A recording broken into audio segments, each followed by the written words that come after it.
votre lettre pastorale donc de cette naïveté qui a disparu pour vous. Qu'avez-vous constaté qui vous a poussé donc à écrire cette lettre? Et c'était une naïveté de celui qui a été élevé pendant 28 ans dans une abbaye au fond de l'Ardèche. Je savais que bien sûr il y a des scandales dans l'Église, mais je ne pensais pas à une telle ampleur.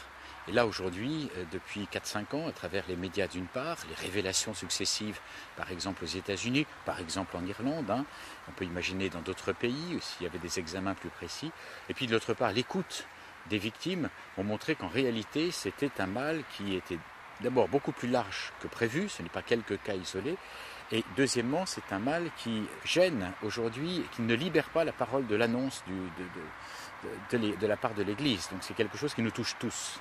Vous avez vous-même constaté en Alsace des cas, vous avez rencontré des victimes, vous parlez de chiffres? Oui, bien sûr.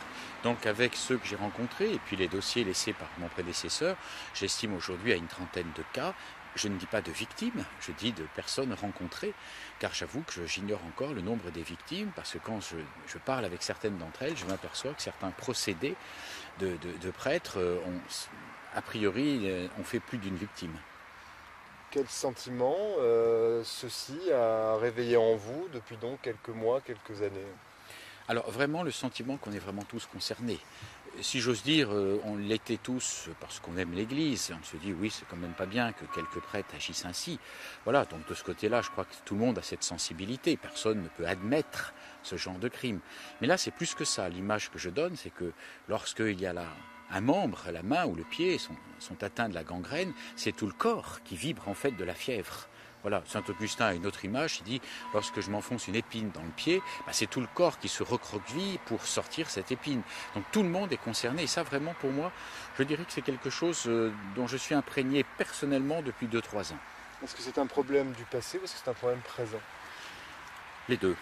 Je pense qu'on ne peut pas taire le passé, les affaires les plus anciennes auxquelles j'ai été directement mêlé remontent à la fin des années 40, 1948, puis des années 50, donc c'est sûr que ce sont encore des victimes qui sont là et qui portent intacte leur douleur. Donc c'est du passé, mais du passé qui est aussi présent, parce que je ne suis pas sûr que ce type de procédé et de crime n'existe pas encore, et de toute façon, s'il n'existe plus, nous avons encore à accompagner toutes ces victimes et à se demander, mais qu'est-ce qui s'est passé dans l'Église? Où en sommes-nous? En Alsace, il existe d'ailleurs une association de victimes. Elles sont connues, identifiées, elles se retrouvent? Non. Non, il existe une équipe d'accompagnement qui pour l'instant n'a pas répondu aux souhaits des victimes. Et pour l'instant, c'est des cas isolés, des personnes qui viennent contacter l'évêque. Pourquoi l'évêque? Parce que je suis un homme extraordinaire, parce que je représente pour eux l'Église. Et ils ont besoin d'entendre que l'Église leur demande pardon et reconnaît les faits et les accompagne peut-être vers une démarche de justice. Pourquoi avoir écrit cette lettre? Quelle solution pouvez-vous peut-être proposer?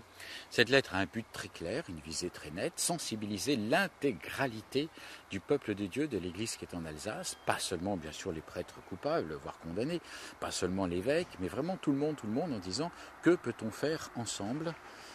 Ça c'est vraiment le but premier, sensibiliser. À partir de ces sensibilisations, je voudrais qu'on trouve ensemble des solutions qui aboutissent à une charte de bonne conduite si on veut, mais comprise, élaborée, comprise et auquel tout le monde adhère et pas simplement tel ou tel prêtre. Il ne s'agit pas simplement, entre guillemets, de visser les prêtres, il s'agit de se dire que ce n'est pas tant le célibat que la solitude qui aujourd'hui est peut-être le vrai problème des prêtres.